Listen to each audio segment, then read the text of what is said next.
बड़े बड़े शहर हो या बड़ी बड़ी बिल्डिंग्स, उन सभी में एक चीज कॉमन है, वो है सीमेंट से बने घर।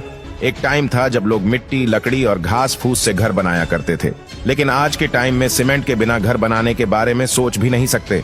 लेकिन क्या आपके मन में कभी ये सवाल आया है कि इन घरों को मजबूती देने वाली यह सीमेंट कैसे बनती होगी, और फिर इसमें ऐसा क्या मिलाया जाता है जो दीवारों को इतना मजबूत बना देती है? तो चलिए देखते हैं कि सीमेंट कैसे बनती है। असल में सीमेंट की फैक्ट्री आप कहीं भी नहीं लगा सकते, इसके लिए कुछ बातों का ध्यान रखना होता है। दरअसल सीमेंट बनाने के लिए कच्चा माल पास में होना बहुत जरूरी है।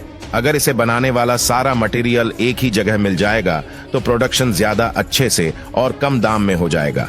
इसे बनाने के लिए जो कच्चा माल इस्तेमाल करते हैं वो भारी और सस्ता होता है। सीमेंट बनाने के लिए मैन्युअली 4 चीजों का इस्तेमाल किया जाता है। इसमें पहला ये लाइमस्टोन यानी कि चूना पत्थर।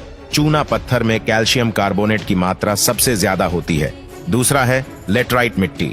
ये मिट्टी लाल रंग की होती है और इस मिट्टी की खास बात यह है कि इसको पकाया जा सकता है। तीसरा है शेल स्टोन। ये काला पत्थर होता है, ये कहीं भी आसानी से मिल जाता है। और सबसे आखिर है लाल मिट्टी।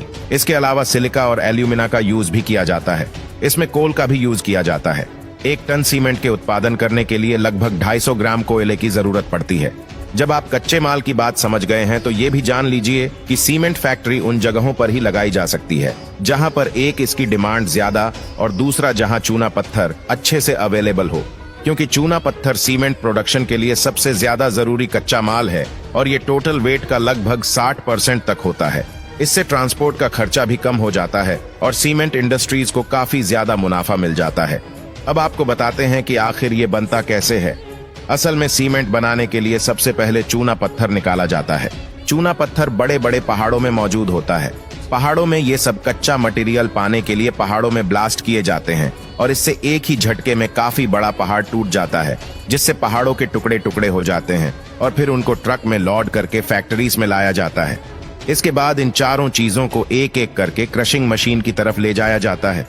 ये क्रशिंग मशीन इन सभी चीजों को अच्छे से बाहर करने का काम करती है। एक एक करके सभी मटेरियल्स को बारीक पीस लिया जाता है। इसके बाद इन चारों चीजों को अच्छी तरह आपस में मिक्स करके कन्वेयर बेल्ट की हेल्प से आगे भेजा जाता है और एक बड़ी गर्म भट्टी में 1450 डिग्री सेल्सियस तक तापमान पर गर्म किया जाता है। इतने ज्यादा टेम्परेचर पर गर्म करने से इन सभी चीजों के नेचुरल कंपाउंड टूटकर अलग हो जाते हैं और एक नया कंपाउंड तैयार हो जाता है।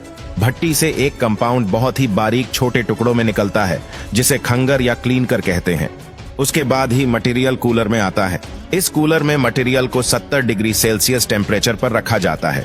अब आखिर में इन टुकड़ों को एक बड़े से ग्राइंडर में बारीकी से पीस लिया जाता है और बस सीमेंट बनकर तैयार हो जाता है।